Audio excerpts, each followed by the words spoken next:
Welcome to Timeball Games. I'm ELD, here to ask you for help in growing the channel. When we reach 2,500 subscribers, I'm going to be giving away a custom leather playmat to one lucky subscriber, so be sure to like and subscribe. Welcome to Fast Effect Double Speed Magic the Gathering from ELD's Timeball Games in Bellingham, Mass. Here we have Storm versus Death and Taxes. This is one of the more important matchups for Storm players. You generally have to have a blazing fast start or the ability to play around pretty much every single piece of hate that they have. We see a couple of Swords to Plowshares and a Recruiter of the Guard. A slow start for Lucas. Now next turn he'll be able to get down a Thalia if he has a land. This is definitely a hand that he would not have kept if he had known that Michael was on Storm.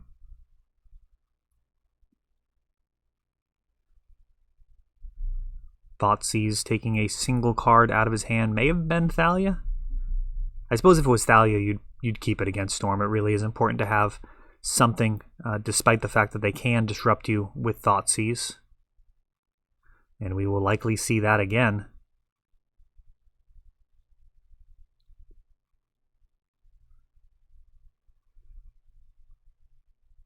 Death and Tax is able to attack the mana base for Storm, going after lands with Wasteland, Rishadan Port, Phyrexian Revoker to stop cards like Lion's Eye Diamond.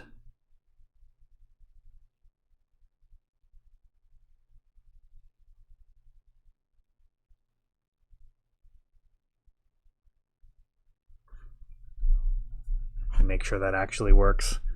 Been away from the table too long, guys. Some of the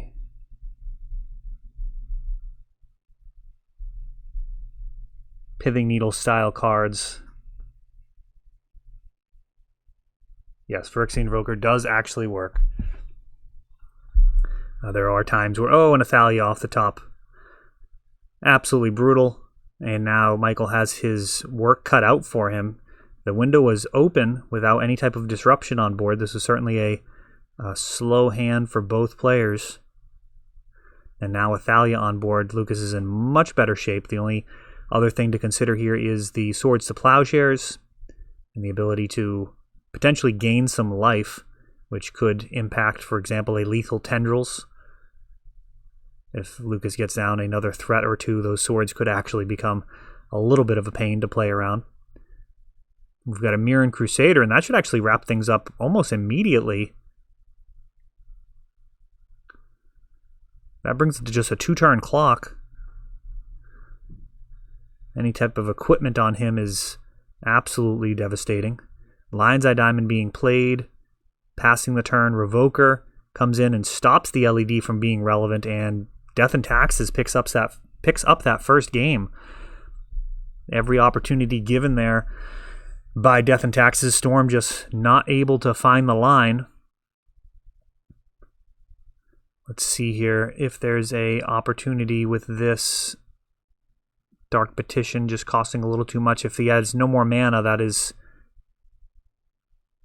difficult to work with. A little bit more mana, though, you can actually Dark Ritual into your Dark Petition and then get even more mana, and then Dark Petition to go get a Dark Infernal Tutor, cracking LED to go get your kill of choice. Storm recently got a new toy to play with. We'll see if it ends up being an upgrade, but Peer into the Abyss is a new card that I'm very much looking forward to trying. I usually strongly dislike the Rite of Flame builds of Storm. I think Rite of Flame is I think it's a garbage card. I'm not going to lie. I think Cabal Ritual is one of the strongest cards in Storm, and Dark Ritual is very, very, very good, and Rite of Flame just feels like a terrible Dark Ritual. Dark Ritual is kind of the lowest level that I'm looking for out of my Storm deck, and Rite of Flame is... I don't even think it's better. It's probably not even better than Lotus Petal. I mean, you get one extra mana out of it, and you have to have red to make it work. when you got them in multiples, that's fine, but then you have multiples of a bad card. So I will be sleeving it up, holding my nose, and seeing if I can bomb off some 7-mana sorceries. You also run Burning Wish in that regard, and what it does do is fill in a major problem for Storm. Historically, the Burning Wish builds were really kind of suboptimal in the fact that it was difficult for them to Burning Wish and win unless it was like overkill. Like if you already had a tutor in the graveyard, you could Burning Wish and then go get a Past in Flames and then Past in Flames and then play all your stuff again and then tutor for your follow-up play of Tendrils of Agony, most likely. Grape Shot also a possibility now that Veil of Summer's in the format. As it turns out, Hexproof from black does not stop the red cards, so it's a totally reasonable way to kill someone. Burning Wish also works when you've got like an insane amount of Storm prior to casting it. But in general, Burning Wish was kind of an underwhelming card, given that you couldn't really... there were so many lines where it wasn't just a win. You had to wait for more, or keep digging, or it needed more support. Now, I mean, if you can cast Peer into the Abyss off of your Burning Wish, you should just be winning, drawing half of your deck. I mean, that's the theory. You got a couple extra Chrome Moxes in there, so... That is not the type of build that Michael's on. He's on the more traditional build that I've gotten tons and tons of reps with, and we see he's got some sideboard answers. He's actually using a Lotus Petal to Thoughtseize here and seeing Thalia and Chalice of the Void. Depending on the speed of his hand, he may take Chalice, and he does. And now it'll be a question of trying to win before Lucas gets to 2 mana. Does his hand have that potential? We've got a Mother of Runes. And it doesn't really look it, but he does have a Preordain and a Thoughtseize. Now that Abrupt Decay really not going to do anything once that Mother of Runes gets online. So likely going to ditch that. The LED could be welcome.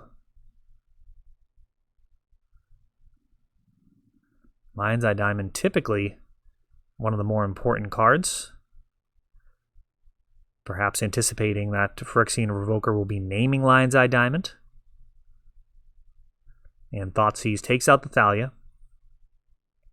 I mean, really, Lucas doesn't have many other plays aside from casting Revoker, and Lion's Eye would be the most common card to name there.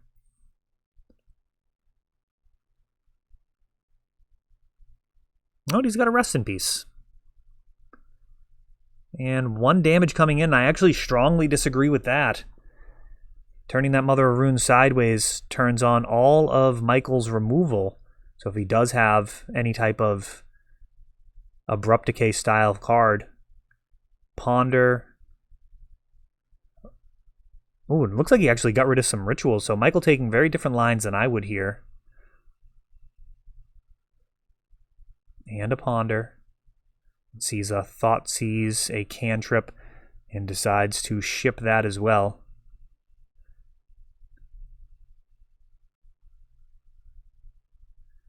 Finds a Dark Ritual off the top. I'm really going to need something to do with it.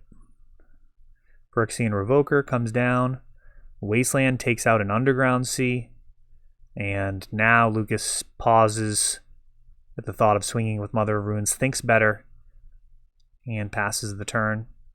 2 damage, and we're going to be looking at just a 3-turn clock here for Lucas. Mishra's Factory is just going to team up with the Revoker and push through 4 damage a turn unless Michael has some way of getting a critical mass of spells.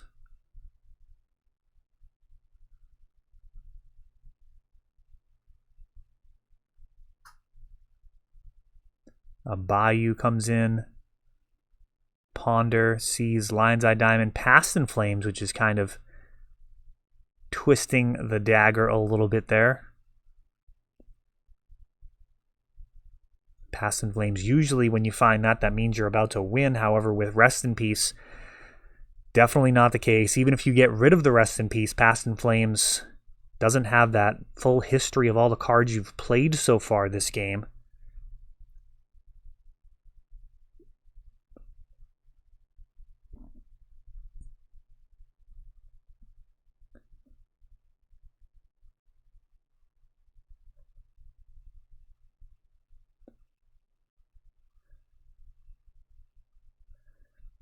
And does he have an Ad Nauseam in hand?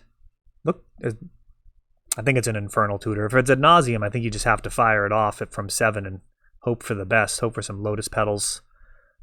We've got an Echoing Truth, bouncing the Rest in Peace. And let's see, this is an interesting hand. He's got to think this one through. We see a couple of Infernal Tutors, Dark Ritual, Cabal Ritual. Doesn't have red mana, so Past in Flames is a difficult card to make work here. We've got a Storm Count of 1 into a Dark Ritual.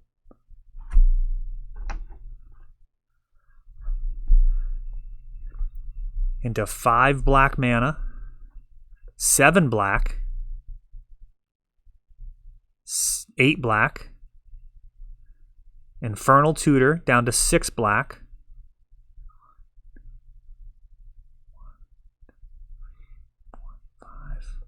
Believe he's got a Storm of 6 here.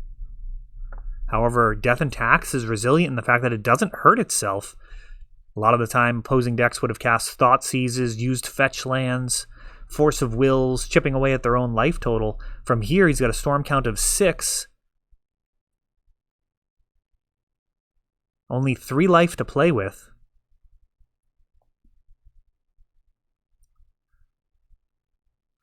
Six black, 6 Storm. He can grab another Infernal Tutor, and Infernal Tutor again, but that'll only get to 8 total Storm for 16 damage. It'll keep him alive for a little bit, but that Echoing Truth will just come right back down and wipe out the graveyard.